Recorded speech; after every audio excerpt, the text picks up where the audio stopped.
La grande édition sur i24 News. Bienvenue à tous. L'actualité au rythme du Moyen-Orient. Voici le sommaire de ce journal.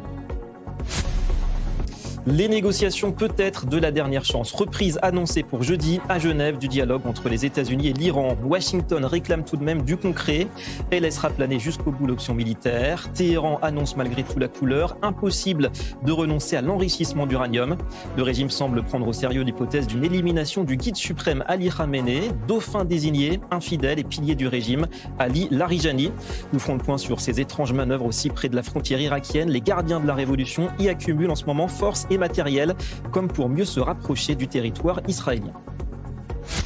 Autre indice qu'Israël reste aujourd'hui la cible prioritaire de Téhéran. Les gardiens de la révolution iranienne auraient pris en main directement la direction opérationnelle du Hezbollah libanais. Le Hezbollah à l'avant-garde du combat évidemment contre Israël. Ce qui expliquerait cette accélération de la reconstruction des capacités de la milice chiite et l'activité redoublée des forces de Tsahal. Plusieurs éliminations justement ciblées au cours du week-end dans le sud du Liban. Peut-on encore éviter un embrasement dans la région ? Et puis Israël qui souhaite élargir ses alliances stratégiques. Binyamin Netanyahou a confirmé ce matin l'arrivée mercredi en Israël de Narendra Modi, le Premier ministre indien. Il a dévoilé au passage une stratégie de partenariats internationaux dépassant largement le cadre de l'alliance Israël-États-Unis. Un vaste réseau d'alliances de l'Afrique à l'Asie face aux axes radicaux chiites et sunnites. Le pilier potentiel de ce réseau pourrait être donc New Delhi. Notre éclairage en 3 questions tout à l'heure.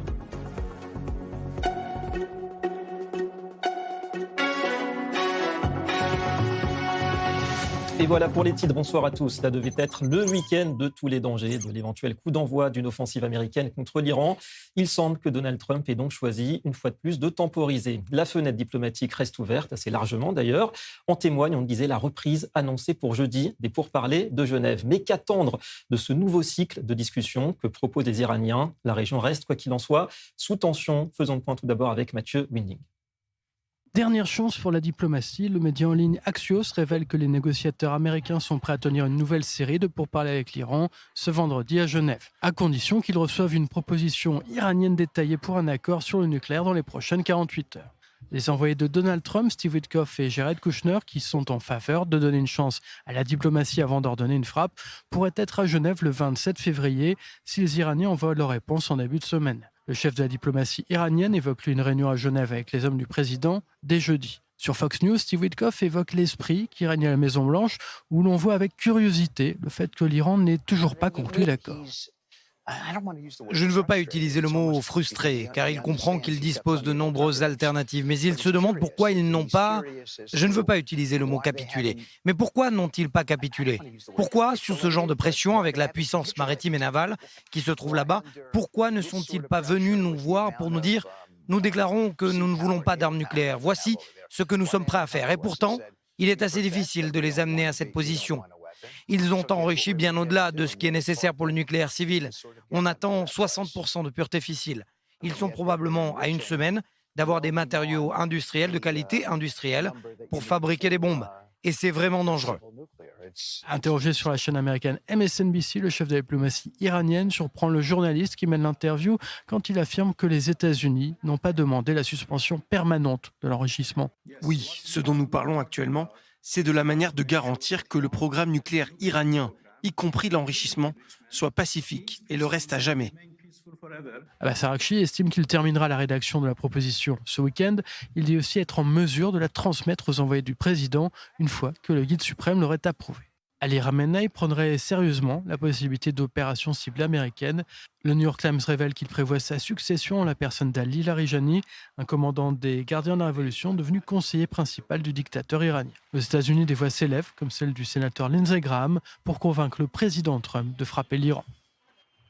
Alors justement, ce type de déclaration qui entretiennent évidemment une certaine pression et qui pousse le régime iranien à intensifier ses préparatifs en vue d'une confrontation. Bonsoir Chani Guidalia. Alors Chani, on surveille avec vous ces mouvements massifs de troupes et de matériel lourd, d'ailleurs à l'ouest de l'Iran, tout près de la frontière avec l'Irak, à la manœuvre des gardiens de la Révolution.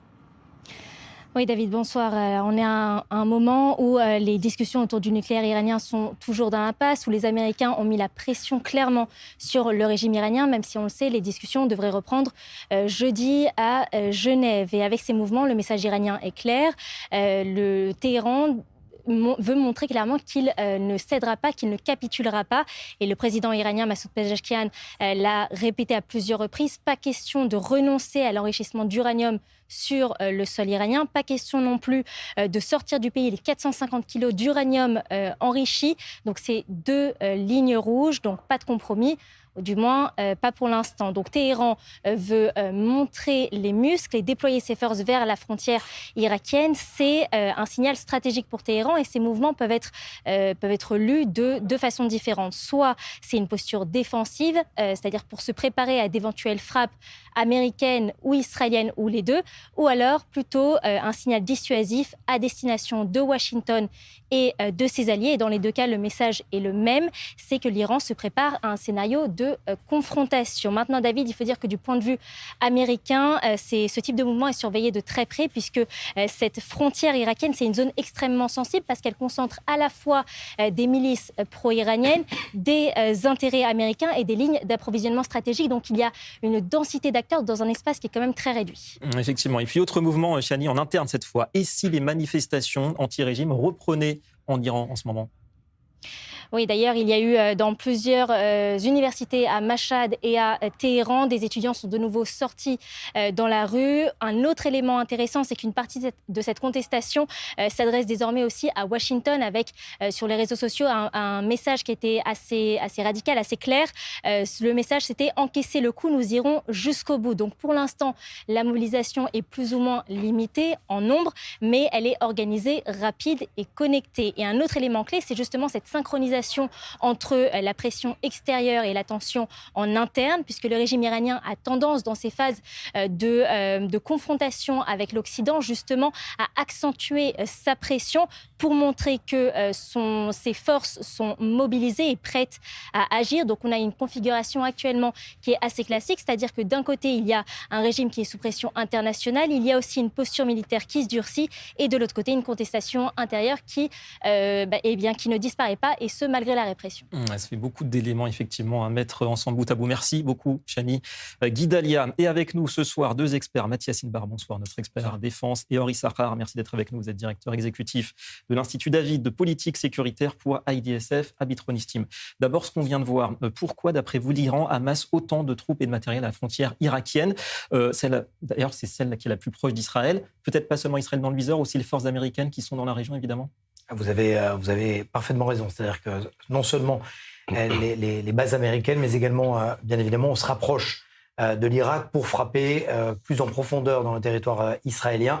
C'est la raison pour laquelle on attend du côté d'Israël, bien évidemment, on va pas dire l'amérissage, mais plutôt le positionnement définitif du porte-avions Gerald Ford, qui va pouvoir non seulement être une capacité défensive pour intercepter les missiles qui parviendraient ou qui viseraient le centre d'Israël, et en même temps frapper les forces américaines. Ce qui est intéressant d'avoir d'ailleurs à ce propos, puisqu'on parle de mer, que les frappes aussi qui ont visé le Hezbollah, on en parlera plus tard, ont été aussi utilisées via des bateaux, des navires de guerre. Ça, c'est un message très important aussi du côté d'Israël. On peut frapper n'importe où, n'importe quand, avec n'importe quel moyen. Ouais, un porte-avions qui est censé être au large des côtes israéliennes, c'est ça ? C'est exactement cela. La question est de savoir à quelle position. Est-ce que c'est plus en profondeur et donc pour frapper, ou est-ce que c'est plus en retrait pour justement avoir cette double capacité défensive et offensive ? Effectivement, on parlera du Liban justement d'ailleurs. Est-ce qu'on peut imaginer, Henri Sahar, un déploiement iranien conséquent de plus en plus à terme peut-être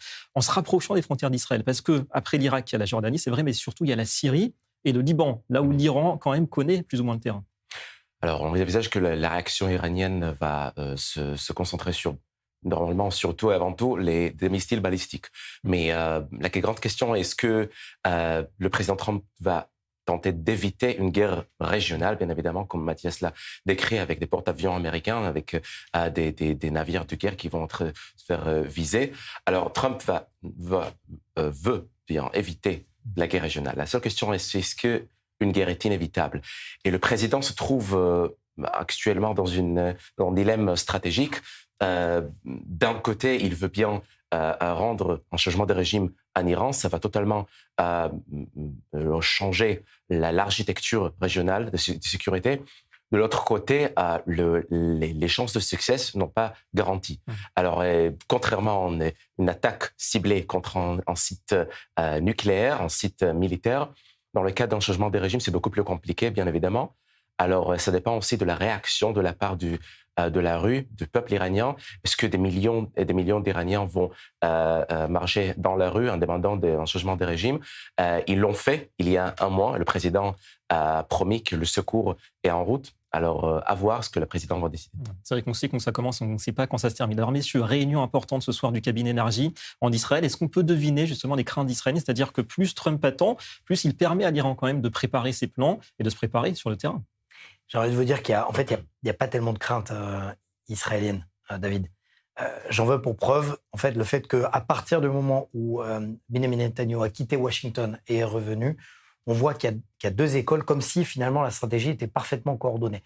D'un côté, vous avez le bad cop, le méchant policier, qui est Israël, parce que si vous analysez bien, 99% des coupures de presse des médias israéliens, quand on parle de médias israéliens, on dit donc des fuites de certaines hautes figures de l'appareil sécuritaire et du gouvernement, eh bien, parlent d'un scénario catastrophe, de guerre, de ça va arriver maintenant, ça va arriver demain, ça va arriver après-demain. Donc, il y a la menace de la guerre. De l'autre côté, vous avez le good cop, le gentil policier, qui propose des solutions. Kouchner, Witkoff, qui parle exactement de comment peut-on négocier, comment peut-on faire avancer ce dossier.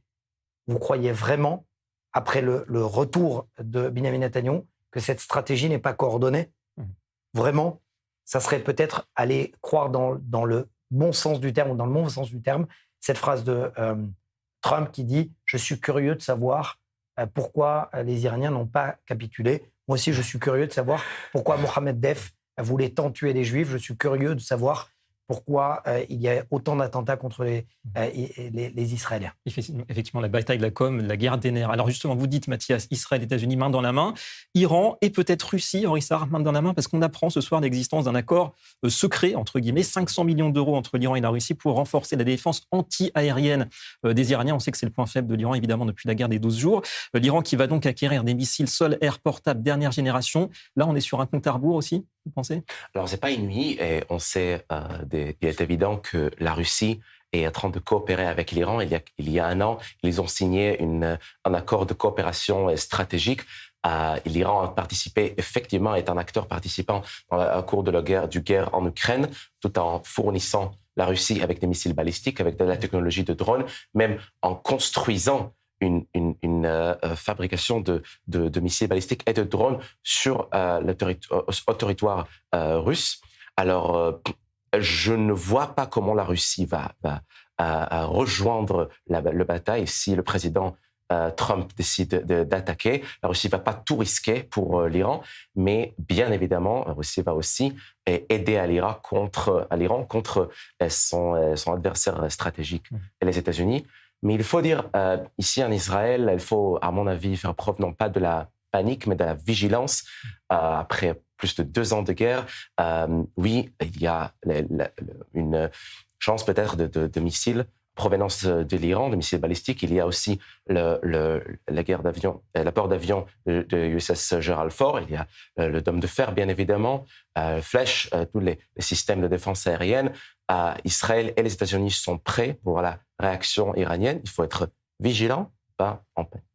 Ouais. Mathias, un mot sur ça. On sait que le matériel russe et chinois, ce serait un test grandeur nature éventuellement pour le matériel américain et israélien. Qu'est-ce qu'on sait là-dessus, même si évidemment ça reste très flou? Le ministre des Affaires étrangères iranien a beau parler de négociation, on ne négocie pas et on s'arme en même temps. C'est-à-dire que d'un côté, les Iraniens sont en train de railler, bien évidemment, l'administration américaine, comme l'ont fait le Hamas et le Hezbollah jusqu'à présent. On se moque véritablement dans le SAM.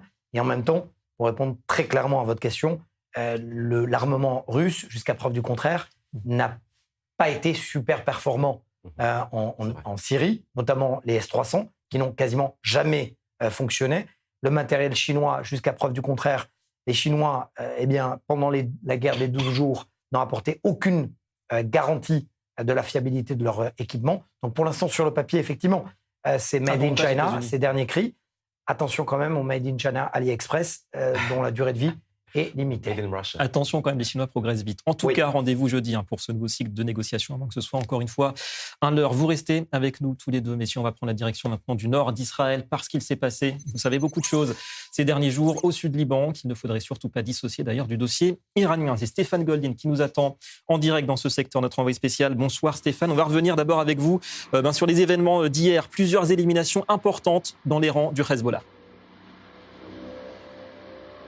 Bonsoir David, effectivement beaucoup d'éliminations, 8 éliminations de hauts responsables du Hezbollah. Mais alors ces hauts responsables du Hezbollah étaient en charge de tout le programme des missiles balistiques. Ça veut dire qu'ils travaillaient sur ce programme-là et donc les forces de Tsahal sont intervenues du côté de Baalbek, c'est-à-dire beaucoup plus loin que le sud Liban, dans le Liban profond, je dirais, à l'est du territoire libanais, pour justement frapper ces terroristes du Hezbollah. Parce que c'est vrai que, dans le fond, ces terroristes du Hezbollah avaient une seule volonté, c'est de pouvoir utiliser ces missiles contre Israël. Alors c'est vrai qu'il y a un lien avec la question iranienne parce que c'est vrai que l'Iran a demandé au Hezbollah de se préparer à intervenir et on voit derrière tout ça aussi qu'il y a encore une violation du cessez-le-feu qui est fait par le Hezbollah, en tout cas au Liban par rapport à Israël. Au-delà de cela, évidemment, il y a eu une forte, je dirais, pression du pouvoir libanais qui voit derrière tout ça son pays pouvoir tomber dans la guerre. Il y a eu énormément aussi de politiques libanais qui ont demandé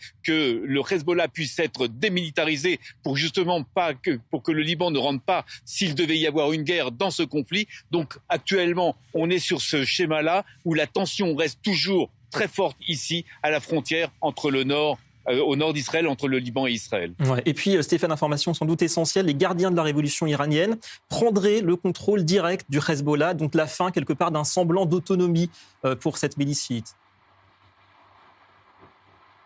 Écoutez, David, on parle beaucoup de missiles balistiques, on parle de la question nucléaire, mais c'est vrai qu'il y a la question des proxys. Et encore une fois, on voit que l'Iran n'a pas dit son dernier mot. Et comme l'a dit juste avant moi Mathias Inbar, pour dire clairement les choses, on parle de négociations, mais concrètement, l'Iran veut concrètement, je dirais, pousser Israël vers le combat. Ce qui s'est passé, c'est que d'après des médias arabes, les gardiens de la révolution ont mis sous tutelle le Hezbollah, pour dire clairement les choses. C'est-à-dire qu'il y a eu des agents des gardiens de la révolution qui sont arrivés au Liban et qui sont en train de former, de coordonner, de commander le Hezbollah qui jusqu'à présent avait un commandement qui était local, complètement libanais. Alors il faut savoir que la question derrière tout ça, c'est évidemment s'il devait y avoir une frappe sur le territoire israélien, s'il devait y avoir aussi une frappe qui soit lancée ou par les Américains ou par Israël sur le territoire je dirais, iranien, mais on voit derrière aussi qu'il y a une véritable mobilisation de l'Iran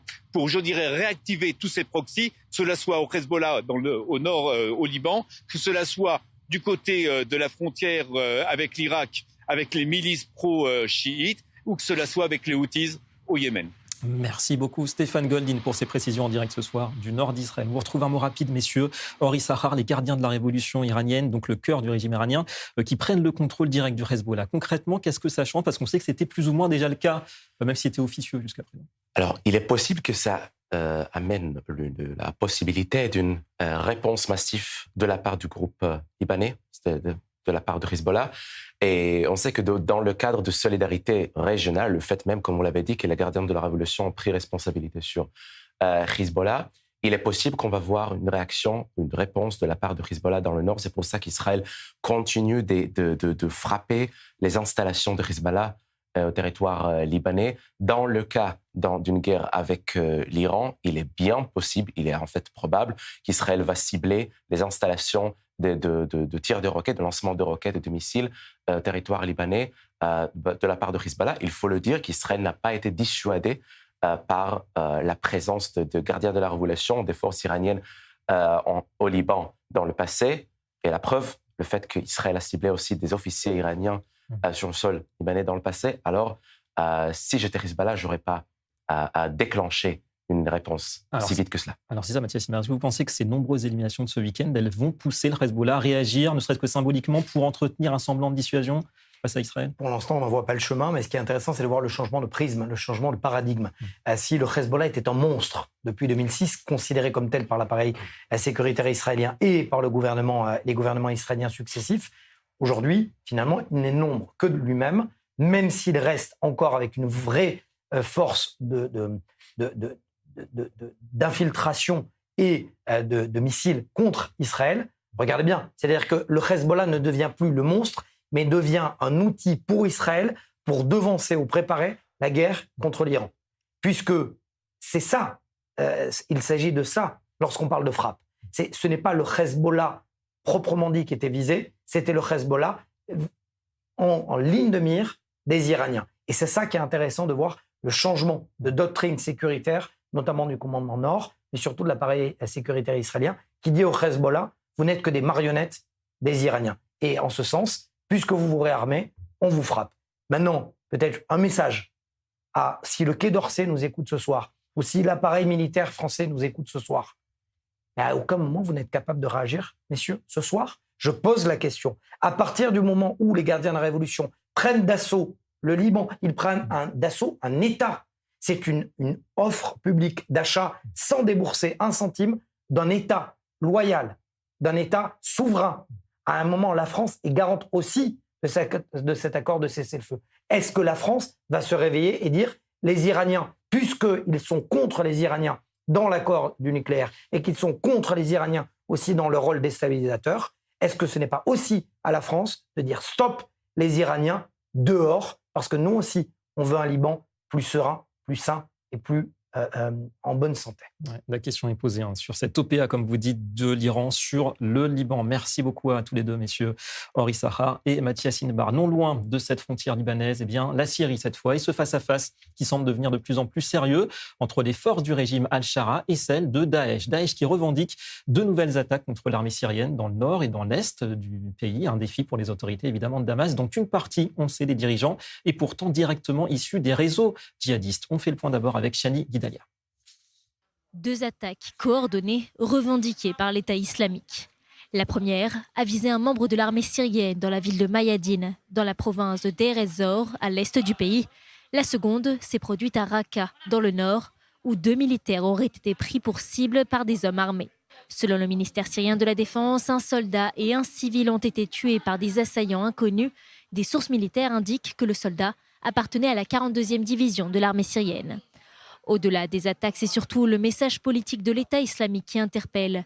Dans un communiqué diffusé par son organe de propagande, le groupe affirme entrer dans une nouvelle phase d'opération contre la direction syrienne. Et dans son premier message audio en 2 ans, l'État islamique a appelé samedi ses combattants à défier les nouvelles autorités syriennes. Les membres doivent combattre le nouveau régime syrien avec son gouvernement séculier et son armée nationale et en faire leur priorité.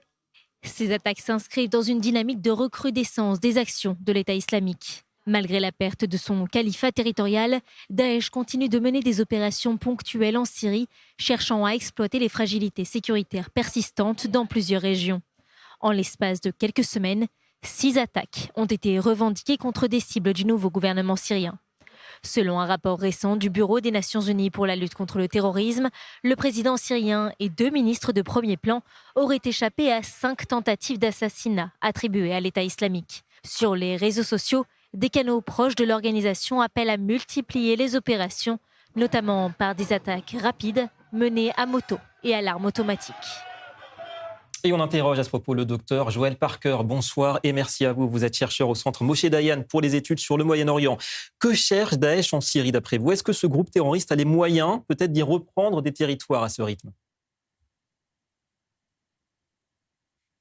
Je crois que c'est très effrayant qu'ils aient maintenant eu un boost moral énorme à la base. Ils voient cela comme un timing tout à fait prophétique. Pendant le Ramadan, Daesh a commencé en 2014 au moment du Ramadan. Et c'est au Ramadan qu'ils ont surgi et pris des territoires en Irak. Oui. Et donc, cette nouvelle poussée pourrait être effectivement le début d'une recherche d'ouverture pour prendre des territoires. Maintenant, je ne sais pas si c'est possible, mais je suis sûr que c'est quelque chose que certains membres de l'État islamique veulent voir. Oui, absolument. Donc ça reste peut-être l'ambition de Daesh. Alors justement, pour Daesh, en quelques mots, qui est Al-Shara ? C'est un traître, c'est un allié potentiel peut-être, un agent masqué auprès de l'Occident, donc il y aurait peut-être un risque de conflit interne aussi ? Écoutez, il est considéré comme un traître, c'est évident. Il est considéré comme un ennemi.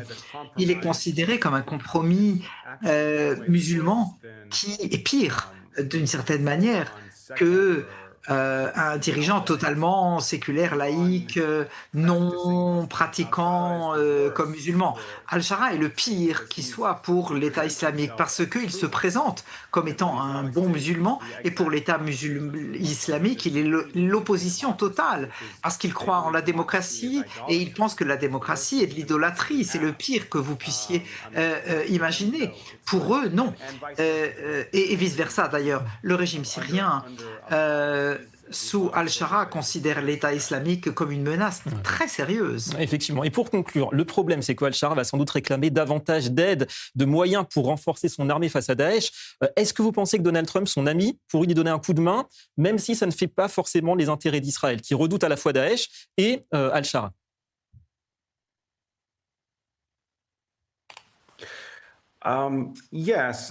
Oui, écoutez, je crois que cela exigera certaines ressources de la part des États-Unis et d'autres partenaires en Europe et des pays même comme l'Australie où l'Occident ne souhaite pas. D'abord, les membres de l'État islamique, certains d'entre eux ont encore la citoyenneté de ces pays, la France, l'Allemagne, l'Australie, l'Angleterre. Ils ne veulent pas que l'État islamique sorte de Syrie, c'est leur préoccupation. Et je pense qu'ils vont mettre en place les ressources nécessaires pour essayer de trouver les éléments les plus dangereux. Et je pense que ce sera là la clé de tout cela. Il y a des gens, des civils qui ne sont pas aussi dangereux peut-être et qui peut-être pourraient s'intégrer peut-être ou disparaître dans la société. Je parle de femmes, d'enfants, d'un jeune âge qui n'ont pas encore été endoctrinés. Peut-être que se réintégreront dans la société syrienne au fil du temps, mais il y aura des éléments cœur de l'État islamique que l'Occident et Israël doivent absolument combattre, bien sûr. Donc ça reste un défi actuel. Merci beaucoup à vous, Dr Joël Parker, pour cet éclairage, traduction assurée par Gisèle Abazon. En parlant de groupes terroristes en France à présent, une enquête antiterroriste ouverte fin 2003 a abouti à la mise en examen de 5 personnes liées à des associations françaises soupçonnées d'avoir financé le Hamas sous couvert d'aide humanitaire. Pour en parler, on va retrouver tout de suite Anna Papiashvili dans nos studios parisiens. Bonsoir Anna, des révélations de confrères du Figaro et on parle des associations humanitaires et soutien humanitaire. Bonsoir, oui, absolument. Ces ONG françaises de soutien au peuple palestinien sont soupçonnées donc d'avoir financé le Hamas. 5 personnes en lien avec les associations humanitaires et soutien humanitaire ont été mises en examen pour financement d'une entreprise terroriste à but de confiance en bande organisée et blanchiment aggravé, comme l'ont révélé nos confrères du Figaro. Elles ont été placées donc sous contrôle judiciaire conformément aux réquisitions du parquet national antiterroriste. Alors selon les magistrats, ces structures considérées par les services de renseignement comme proches de la mouvance des frères musulmans auraient transféré des fonds vers le groupe terroriste du Hamas sous couvert d'aide humanitaire destinée au peuple palestinien. L'enquête a été ouverte le 3 novembre 2023, a mobilisé la section antiterroriste de la brigade criminelle de la préfecture de police de Paris, mais également la direction générale de la sécurité intérieure et l'Office central pour la répression de la grande délinquance financière. Puis il y a eu des perquisitions qui ont été menées en janvier 2024 au siège des associations ainsi qu'au domicile de responsables actuels ou anciens qui ont conduit à la saisie de matériel informatique, de documents comptables et de fonds importants. Et c'est là que les enquêteurs ont découvert notamment près de 35 millions d'euros sur différents comptes bancaires associatifs, ainsi que plus de 5 millions d'euros en espèces répartis entre plusieurs antennes locales de ces associations humanitaires, soutien humanitaire. Et 2 immeubles situés à Paris et à la Courneuve ont également été saisis. Ces associations visées contestent formellement toute irrégularité et dénoncent des accusations infondées. Merci beaucoup Anna Papiashvili, une affaire à suivre évidemment de près. Alors des humanitaires pour qui seul Gaza semble vraiment exister. On va pousser un petit peu plus loin sur cette thématique avec le parti pris de cette édition.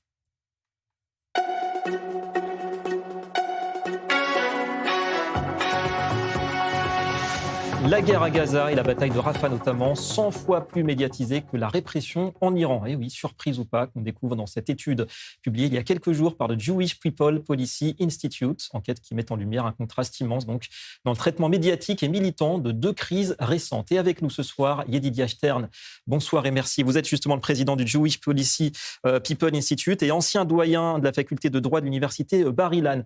Là, on est quand même sur un rapport de 1 sur 100. Ce résultat démontre un biais assez impressionnant. Est-ce que vous direz que le monde serait insensible aux problèmes du monde, sauf quand il s'agit des Palestiniens ? Je pense que le monde est sensible à d'autres choses, mais il est évident qu'il y a un écart énorme entre ce que l'on fait et dit autour d'Israël et ce qui se passe dans le reste du monde. La comparaison entre nous, la guerre de Gaza et l'Iran, est simplement vexant pour nous. Nous nous préparons contre un ennemi qui nous a envahis, alors qu'en Iran, il s'agit d'un gouvernement, d'un régime qui porte atteinte à ses citoyens sans défense. Et pourtant, même au niveau de l'intérêt des médias mondiaux, tant qu'au niveau de l'intérêt du public américain, quand nous mesurons tout cela du point de vue des manifestations organisées, nous avons vérifié 22 jours de manifestations en Iran. Combien se sont exprimés autour des 30 000 tués dans les organisations des droits de l'homme aux États-Unis par rapport à 22 jours où Israël a attaqué à Rafah. Et vous voyez qu'il n'y a rien de proportionnel entre les deux événements.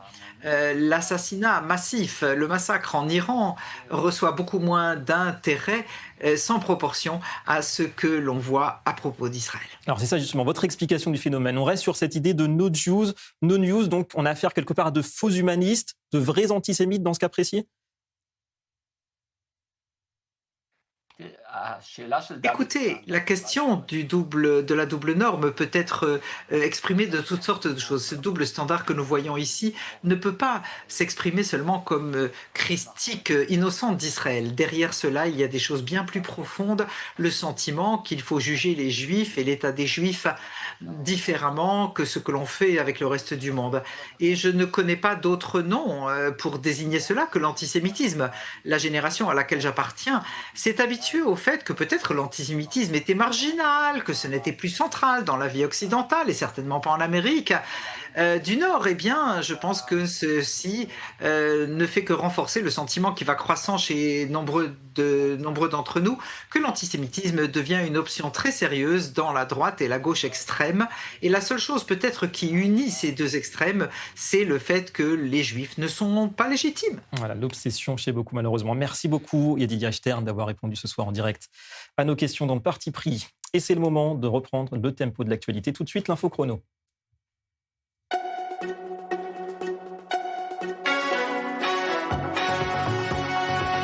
Coup de frayeur et matière à réfléchir. Un pan de falaise s'est effondré hier matin sur la plage Sydney Ali de Herzliya, au nord de Tel Aviv. Aucun blessé fort heureusement, mais des inquiétudes ravivées concernant la stabilité des falaises côtières en Israël.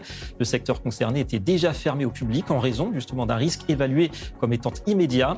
Les autorités avertissent que l'ensemble de la bande côtière allant de Palmachim au sud à Hadera au nord présente un risque identique en raison de l'instabilité du sol et de l'érosion naturelle. Le public est d'ailleurs appelé à respecter les périmètres de sécurité. La marche arrière de Tucker Carlson, le commentateur américain, présente ses excuses au président israélien Yitzhak Herzog. Il avait affirmé à tort que ce dernier s'était rendu sur l'île du délinquant sexuel Jeffrey Epstein. Lors d'une récente interview de l'ambassadeur américain en Israël, Mike Huckabee, Carlson s'était appuyé sur un courriel datant de 2014 et récemment rendu public, dans lequel Epstein aurait évoqué la participation de l'actuel président israélien à une réception aux côtés d'Ehud Barak. Dans une vidéo publiée sur X, le commentateur explique finalement avoir reçu une lettre de la présidence israélienne démentant formellement toute relation avec Epstein. Enfin, c'était plus qu'un simple combat sportif. Triomphe de l'Israélien Ahavat Hashem Gordon, le spécialiste de la boxe thaï, qui a livré une performance magistrale hier soir en Lituanie. 2 rounds seulement lui auront suffi pour terrasser le Turc Ali Koyuncu, qui a préféré abandonner. La tension était palpable en amont du match, puisque le combattant turc avait manifesté son animosité envers son rival israélien. Doigt d'honneur et insultes antisémites. Il avait également publié de nombreux messages pro-palestiniens.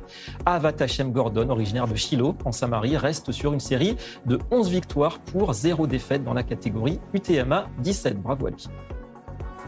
Le moment d'ouvrir notre nouveau dossier de la semaine. Actualité oblige, on va rester sur les grands enjeux du moment. Un dossier qui va nous permettre peut-être de refaire le tour des fondamentaux de la crise iranienne.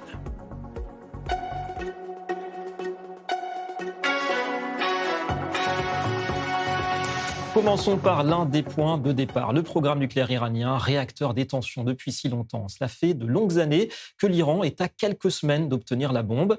Et si cette phrase est en apparence une oxymore, eh bien elle est on ne peut plus logique du point de vue de Téhéran. L'objectif recherché par le régime est précisément de rester pour l'instant un état dit du seuil, ne pas produire la bombe forcément, mais pouvoir le faire rapidement si besoin.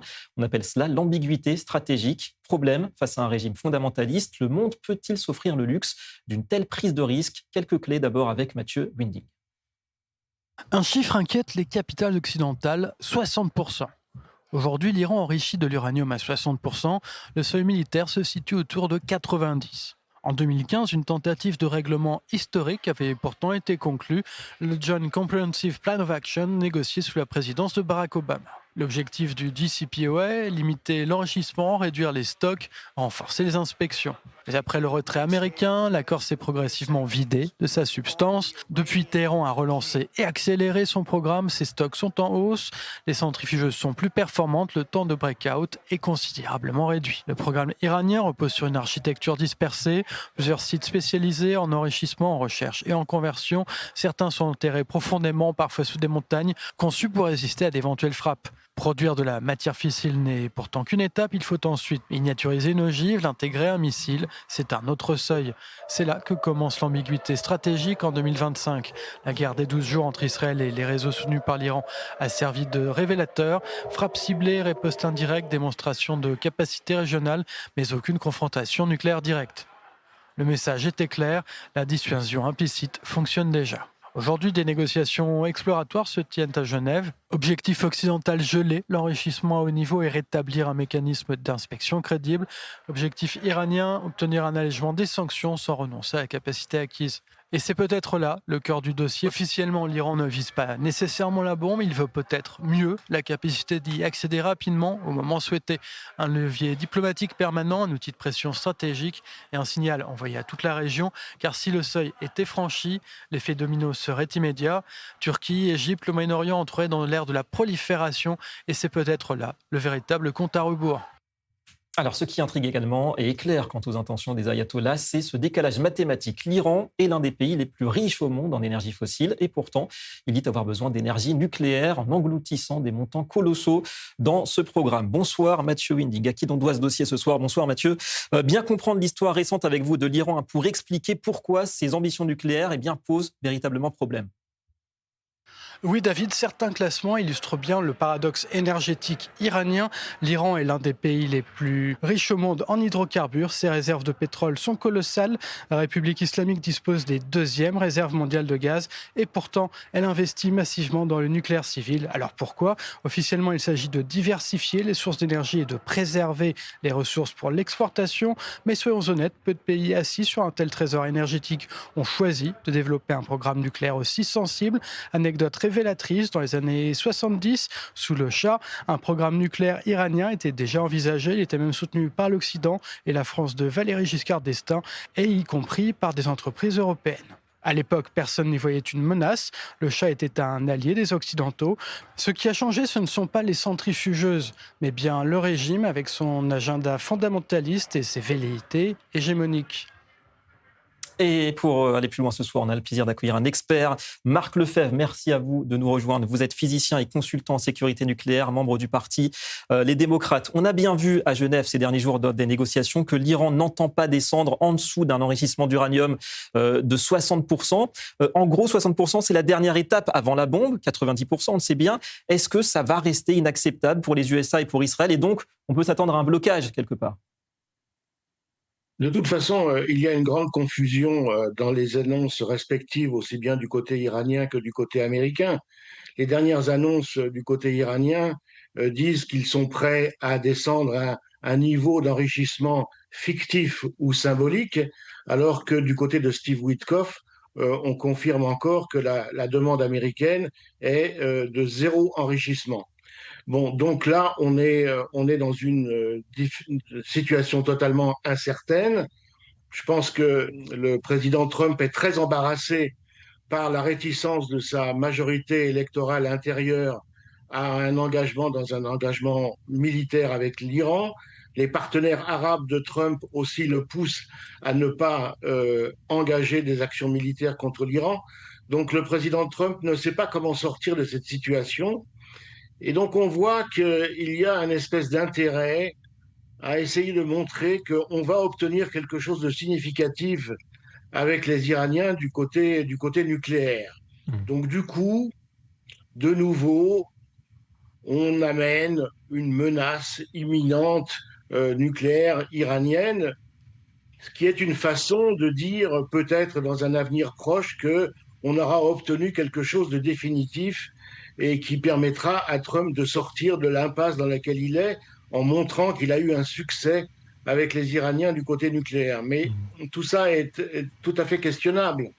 Et de toute façon, s'il y a un accord nucléaire avec l'Iran, en quoi serait-il meilleur et donnerait-il plus de garanties que celui que le président Trump avait dénoncé et qui avait été signé par les pays européens avec Obama. Ouais. Donc, je ne vois pas bien comment on va sortir de cette impasse. Et de toute façon, je voulais aussi signaler quelque chose, c'est que une bombe à l'uranium est peut-être relativement facile à assembler rapidement, mais encore faut-il faire des essais préliminaires. Et si essais il y a, ils ne pourront être que des essais expérimentaux. Et en termes de prolifération, on oublie toujours de dire que le véritable danger, c'est plus une bombe au plutonium qu'une bombe à l'uranium. Une bombe au plutonium, vous pouvez faire une bombe avec une masse de plutonium inférieure à ce dont vous avez besoin en uranium, et une bombe à plutonium se fait discrètement, et pas avec des milliers de centrifugeuses. Pour faire une bombe au plutonium, il faut avoir un petit réacteur de recherche, il faut avoir du combustible qu'on consomme dans ce réacteur et qu'on retraite ensuite discrètement dans un laboratoire pour extraire le plutonium issu de la combustion de ce combustible. Ouais. Il y a un réacteur de recherche Arak dans la banlieue de Téhéran. Il y a aussi d'autres petits réacteurs de recherche, et ceux-là, on n'en entend jamais parler. Donc c'est là-dessus, voilà. Véritablement, il y a menace nucléaire, il faut aussi regarder du côté de la filière plutonium et pas uniquement du côté de la filière uranium. Donc s'il y a une volonté de bombe, ce serait plutôt à regarder du côté du plutonium que de l'uranium. On comprend bien. Merci beaucoup pour cet éclairage ce soir, Marc Lefebvre. Et autre chose, le monde, on le disait, qui évoluait pendant qu'une partie de la planète sombre dans la haine des Juifs et la haine d'Israël, eh bien tout n'est pas perdu, loin de là. C'est ce qu'a voulu exprimer ce matin Benjamin Netanyahou en Conseil des ministres. Il a confirmé l'arrivée mercredi en Israël de Narendra Modi, Premier ministre indien, et il a dévoilé une stratégie de partenariats internationaux dépassant largement le cadre de l'alliance Israël-États-Unis. Écoutons le chef du gouvernement israélien. Mercredi, le Premier ministre indien, mon ami Narendra Modi, se rendra en Israël. J'entrevois la création d'un système complet d'alliances autour et au sein du Moyen-Orient, un axe de pays qui appréhende la réalité, les défis et les objectifs, tout en gardant un œil sur les axes radicaux.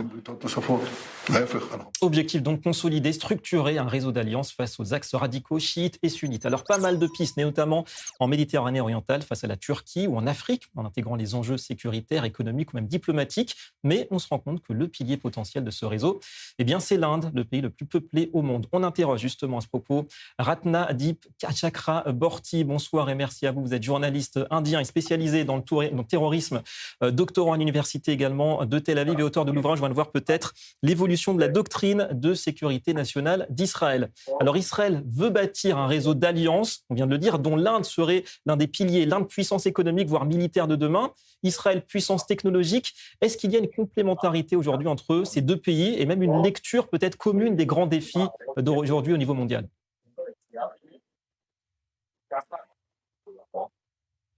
Oui, absolument. Il y a une complémentarité stratégique entre les deux pays et donc c'est pas seulement un alignement politique temporaire. L'Inde est un pouvoir en train de se lever alors qu'Israël est un leader mondial de l'innovation dans la gestion de l'eau, dans l'agriculture et autres. Ce partenariat est tout à fait pratique, est nécessaire du point de vue d'Israël qui cherche un partenaire démographiquement intéressant et donc l'Inde recherche des capacités que très peu de pays peuvent trouver et donc nous avons une coopération et les deux pays ont un défi sécuritaire commun avec une instabilité régionale qui crée une perception commune des menaces. Et donc ces deux pays, l'Inde et l'Israël, comprennent la nécessité de coopérer les uns avec les autres. Alors c'est ça, la relation Israël-Inde, elle s'est nettement renforcée sous le duo Netanyahou-Modi, on vient de le voir, et on connaît la qualité de cette relation personnelle justement entre les deux dirigeants. Est-ce que vous pensez que ce rapprochement peut se poursuivre également une fois que ces deux dirigeants auront quitté le pouvoir dans leurs pays respectifs? L'Inde et Israël ont une relation qui s'est renforcée après 2014 quand Narendra Modi est arrivé au pouvoir en Inde. Et beaucoup d'observateurs ont pu noter que c'est une des relations et un de ses engagements les plus forts en Israël. Et le président Trump le décrit comme un des plus favorables à Israël. Le Premier ministre Modi a été aussi très pro-Israël. Ça sera sa seconde visite et il est le seul Premier ministre qui a visité Israël. Et donc cela montre que son approche est distincte et qui a marqué la relation bilatérale. Et c'est vrai aussi que les deux premiers ministres sont en poste depuis plus de 10 ans. Et donc ces rapports personnels et politiques n'ont fait que renforcer l'essor des relations que nous voyons. Pourtant, ce serait erroné de dire que cette relation ne se base uniquement sur les individus. Au fil du temps, ce qui s'est développé, ce sont des profondes coopérations, par exemple dans le domaine de la défense, des initiatives d'innovation conjointe, des partenariats dans l'agriculture, dans le renseignement. Et donc, cela a créé un réseau très dense de collaboration entre les deux pays.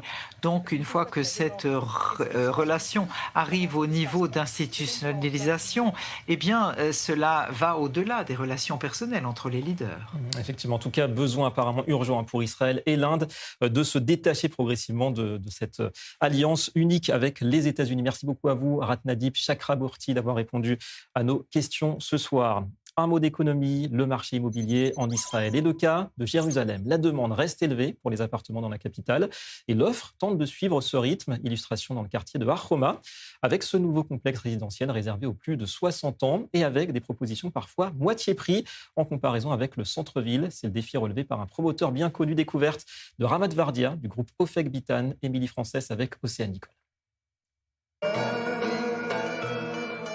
Pendant des milliers d'années, la ville de Jérusalem a été le fondement du peuple juif. Mais dans le contexte actuel, Jérusalem est bien plus qu'un simple lieu de visite et de prière.